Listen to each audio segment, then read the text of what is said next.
രാവിലെ ഈ ഓസക്കായിട്ട് എങ്ങോട്ടാണെന്നറിയാവോ? എന്റെ മുന്നേ എങ്ങനെ വരെ ഇതെന്റെ ചെറിയൊരു പറമ്പാണ്. ചെറിയൊരു ഏലത്തോട്ടം ഉണ്ട് കേട്ടോ എനിക്ക്. പറമ്പിലെ തടിയെല്ലാം വെട്ടി പറമ്പ് മൊത്തത്തിൽ നാശമായി കിടക്കുവാണ്. ഉള്ള ഏലത്തോട്ടത്തിൽ ഞങ്ങൾ ഇന്ന് മരുന്നടിക്കാൻ പോവാണേ. ഞങ്ങൾ സ്വന്തമായിട്ട് തന്നെയാണ് പറമ്പിലെ മിക്ക പണിയും ചെയ്യുന്നത്. ഓസ് മോട്ടറൊക്കെ കൊണ്ട് വെച്ച് കഴിഞ്ഞപ്പോൾ ടാങ്കിൽ കുറച്ചുകൂടെ വെള്ളം വേണേ. വെള്ളം കുത്തിവിടാനായിട്ട് അപ്പം കയറിപ്പോയി. കുത്തിവിട്ട വെള്ളത്തിന് അത്ര ഫോഴ്സ് ഇല്ലായിരുന്നു കേട്ടോ. ആ സമയം ഒരാൾ സ്നേഹപ്രകടനമായി എത്തിയിട്ടുണ്ട്. ഇവനെ പേടിയുള്ള ഒരു കമന്റ് ചെയ്യണേ.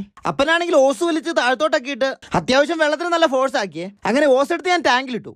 അപ്പൊ ഞങ്ങൾ മരുന്നൊക്കെ എടുത്ത് കലക്കി സെറ്റാക്കി ടാങ്കിലോട്ട് വെച്ചു. ഞങ്ങൾ നിൽക്കുന്നതിന്റെ താഴെയായിട്ട് ഒരു പ്ലാവ് നിറയെ ചക്ക ഉണ്ട് കേട്ടോ. ഇതുപോലെ പറമ്പിലൂടെ നടക്കാൻ നല്ല രസമല്ലേ? പറമ്പിന്റെ നടുക്കൂടെ ഒരു തോട് ഒഴുകുന്നുണ്ട്. നടുവിലൂടെ മാത്രമല്ല സൈഡിൽ കൂടെയും ഒരു തോട് ഒഴുകുന്നുണ്ട്. അങ്ങനെ മരുന്നടിക്കാനായിട്ട് ഓസൊക്കെ വലിച്ചിട്ട് രാവിലത്തെ ഈ കാഴ്ചയൊക്കെ എത്ര മനോഹരമാണെന്നറിയോ? നല്ല പച്ചപ്പ് നിറഞ്ഞ ഏലത്തോട്ടവും വിചിത്രമായ വണ്ടുകളൊക്കെ നമുക്ക് അവിടെ കാണാവേ. അങ്ങനെ മോട്ടറൊക്കെ സ്റ്റാർട്ട് ചെയ്ത് മരുന്നടി തുടങ്ങാനുള്ള പരിപാടിയാണ്. അങ്ങനെ പരിപാടി സ്റ്റാർട്ട് ചെയ്തു. നമ്മുടെ പറമ്പിൽ ഇനിയും കുറെ പണികൾ ചെയ്യാൻ കിടക്കുവാണ്. എനിക്ക് എപ്പോഴും ഒന്നും പറമ്പിലോട്ട് ഇറങ്ങാൻ സാധിക്കുന്നില്ല. എന്റെ അപ്പൻ തന്നെയാണ് ഏകദേശം എല്ലാ പണിയും ചെയ്യാറ്. 2 മണിക്കൂറത്തെ പരിപാടിക്ക് ശേഷം നേരെ വീട്ടിലോട്ട്. വീഡിയോ ഇഷ്ടപ്പെട്ടാൽ ഫോളോ ചെയ്യാൻ മറക്കണ്ട. അപ്പോൾ അടുത്ത വീഡിയോ കാണാം.